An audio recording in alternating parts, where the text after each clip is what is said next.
Our sweetest songs are those that tell of saddest thought, said the romantic poet Percy Bysshe Shelley.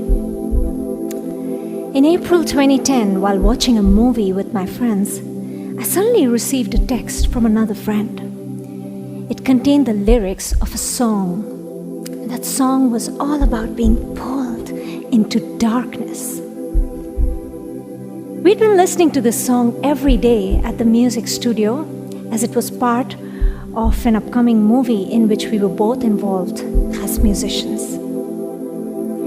15 minutes after I received that text from my friend, he had jumped from the 13th floor of a building and killed himself.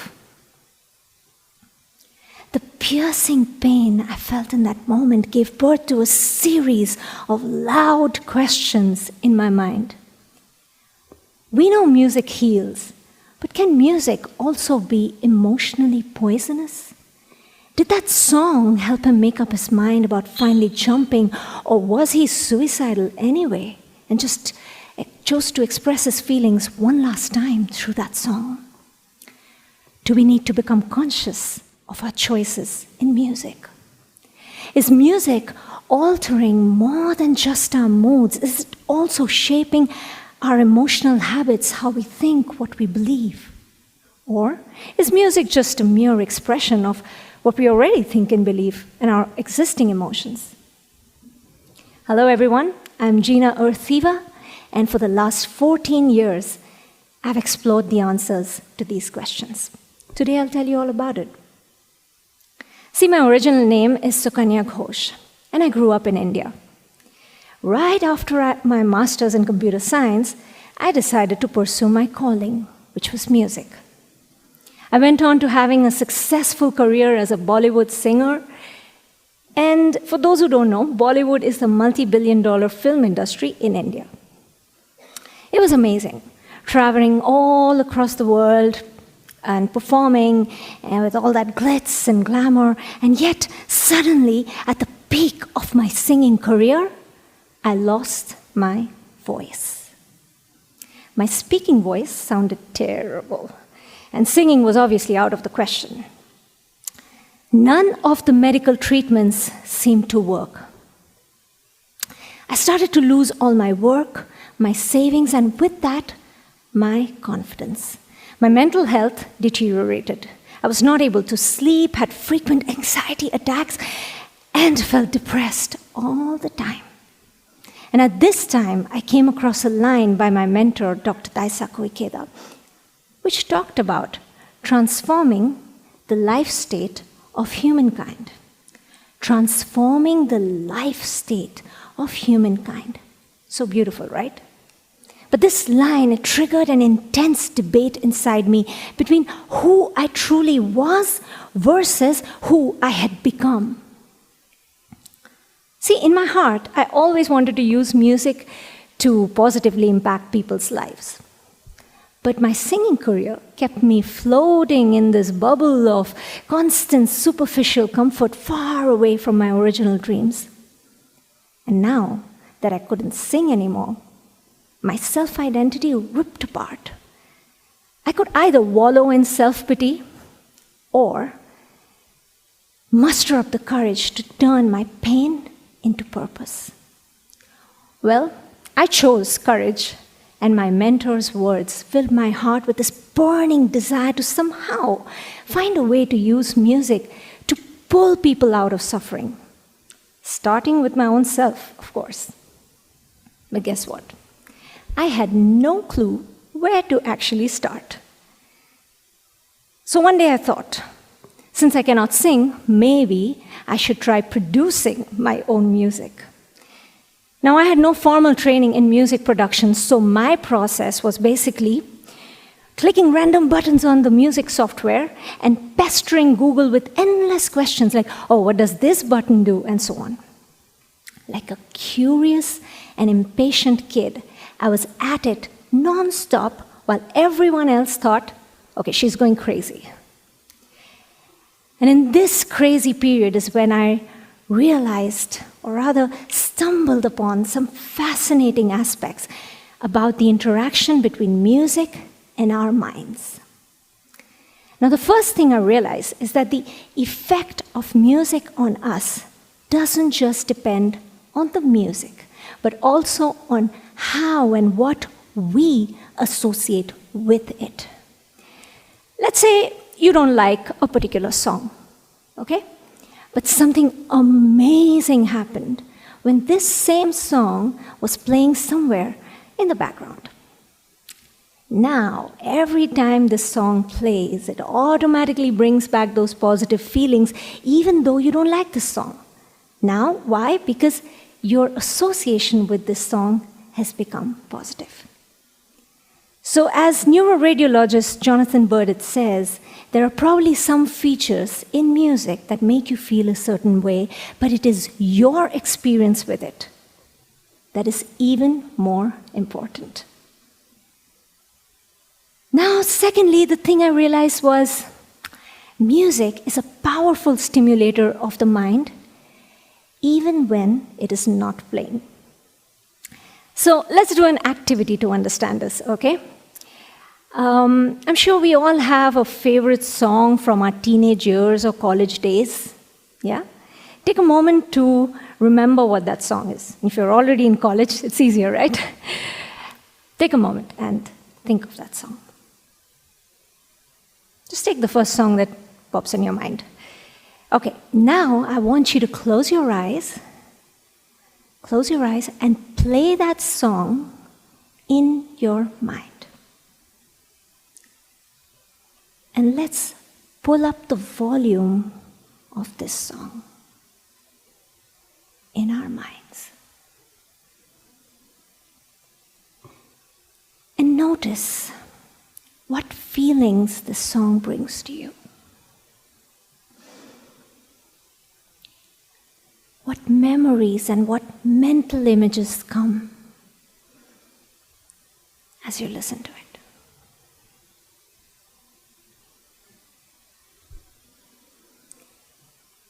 When you have the answers, slowly and gently fade out the music from your mind. Turn down the volume of the song in your mind and then slowly open your eyes. You felt it, right? Now that's the first-hand experience of how music can trigger your emotions, thoughts, and memories even when it is not playing, but just being imagined in the mind. Now, the third and most fascinating thing that I realized was that you can develop emotional habits by consuming music. Now, what do I mean by emotional habits? Well, these are the emotional tendencies of your mind that define how you experience everything in your life. Emotional habits are formed when you unknowingly practice feeling the same emotion again and again until it becomes your default emotional response to whatever happens. And everyone has emotional habits, some positive, some negative. A Forbes article on neuroscience behind habit change states, the brain hardwires everything that we repeatedly do. This is how habits are formed. So the stories we tell ourselves over and over become default paths. The circuitry of the brain naturally activates. Now, music is a powerful way of telling ourselves stories, right? Now, let's just say you had a breakup and you're feeling rejected in love. Now, your daily musical diet at such a time would probably consist of songs like, I can't live without you, you are all I have. Things like that, right? I just made up a tune just now. Anyway, we have tons of songs like this. So at this moment, when you're listening to these songs, it can help you release the pain, yes. But if you continue to listen to such songs, then what you're doing is constantly feeding your mind with stories of how empty and unworthy you feel, how meaningless your life is without your partner. In a way, you are actually practicing that negative feeling with that song. And finally, you go from feeling empty and unworthy to having the habit of feeling empty and unworthy. And that, my friends, is how a negative emotional habit can be formed with music. But the good news is you can also create positive emotional habits with music. Back in 2013, when I was struggling with my voice and mental health, I realized that every thought in our mind has a volume. Now, when the negative thoughts play louder than the positive ones, then our self-talk sounds terrible and you stay trapped in negativity. So while experimenting with music, I wanted to recalibrate the volume levels of my own thoughts. To do this, I would associate every sound I was producing to a specific emotion, thought, and memory. And then I would take my mind and body on a guided musical journey in a very specific way. As a result, the noise in my head would turn into beautiful music, and I would feel empowered and amazing within. No, don't take my word for it. I actually want you to experience what I'm talking about. So, allow me to take you on a musical journey of the mind. And to do that, I invite you to please close your eyes and just relax. Be comfortable in your chairs. And enjoy the sound. Be present here with my voice and the sound. When thoughts come, just let them float you by.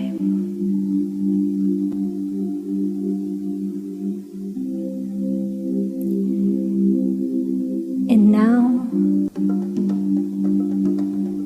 as I play the second sound, which is a rhythm,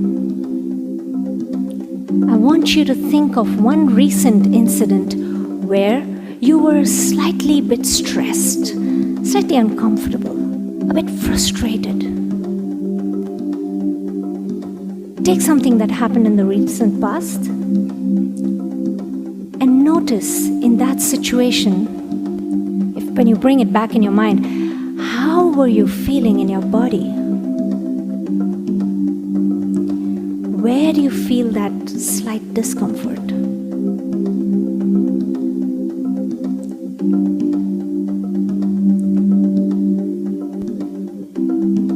And now, we're going to stop this torture and completely shake it all off. Open your eyes and look at me. See what I'm doing? Just shake it all off. Open your eyes and shake it all off. Move your body. Open your eyes, come out of that negative trance. Shake it! Come on. Yeah, that's right. Forget that it ever happened. And now let's close our eyes again. Okay? And listen to this sparkly new sound. And let this be the sound of a time in your life when you felt hopeful. Go back to a memory when you were hopeful. Close your eyes and think about that. When you felt like new things are possible, you were optimistic. And bring back that hopeful, positive feeling in your mind, body, and heart right now.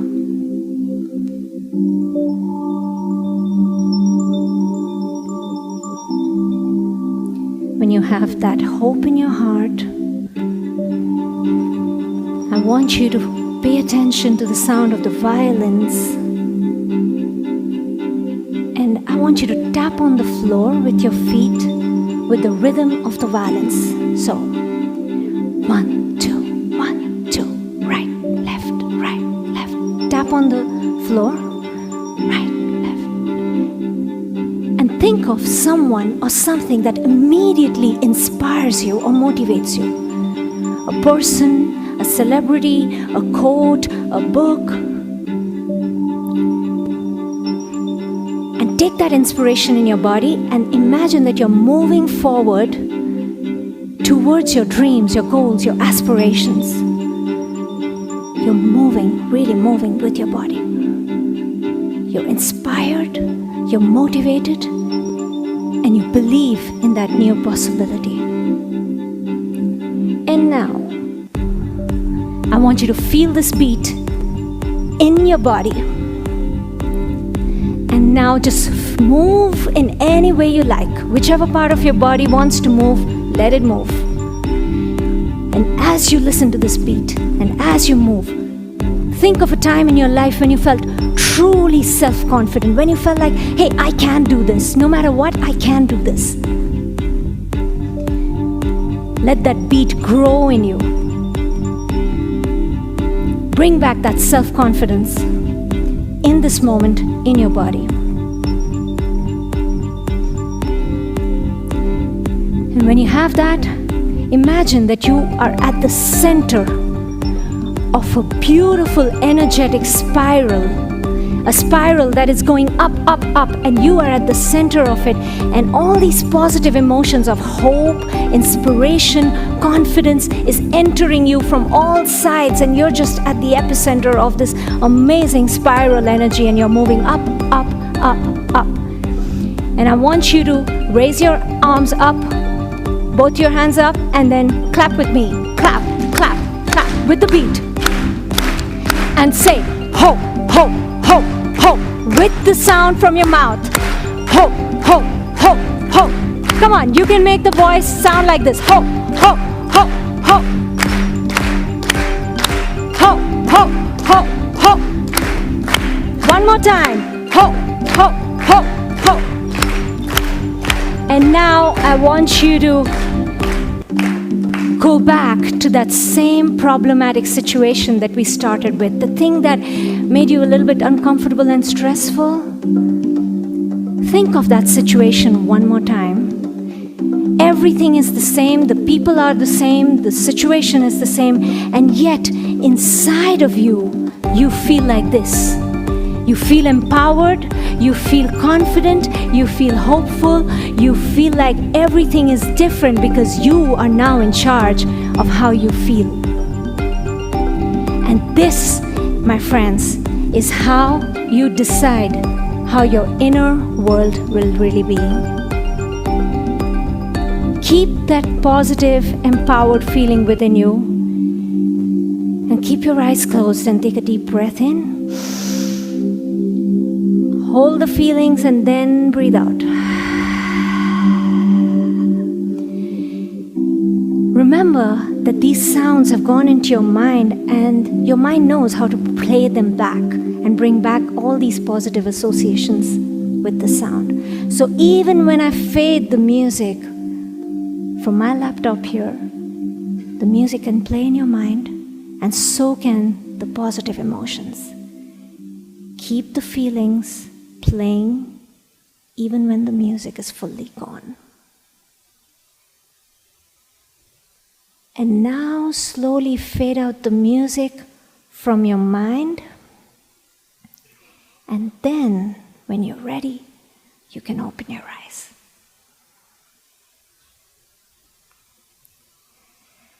So that is what I call a musical mind hack, because you just learned how to hack into the emotional layers of your own mind and just change how you're feeling in just 5 to 6 minutes.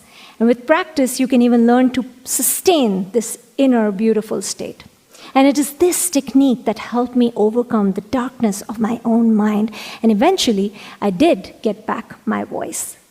Today, I use this technique, which I call Conscious Music Code, to help other people, not just as a soft, abstract tool for well-being and positive mindset, but also as a strong fuel to grow and develop brilliantly amidst the challenges of real life. And yet, after all this, I still do not know whether my dear friend who committed suicide was driven by the song to jump off the building, or was the song just a mere expression of his existing suicidal thoughts? But I'm glad that I pursued the answer to this question for 14 years, as it helped me discover that it is possible to change your emotional habits and even master your mind with the power of music. So, while our sweetest songs may be those that tell of saddest thought, let us ask ourselves today, wouldn't it be better if that were not the case?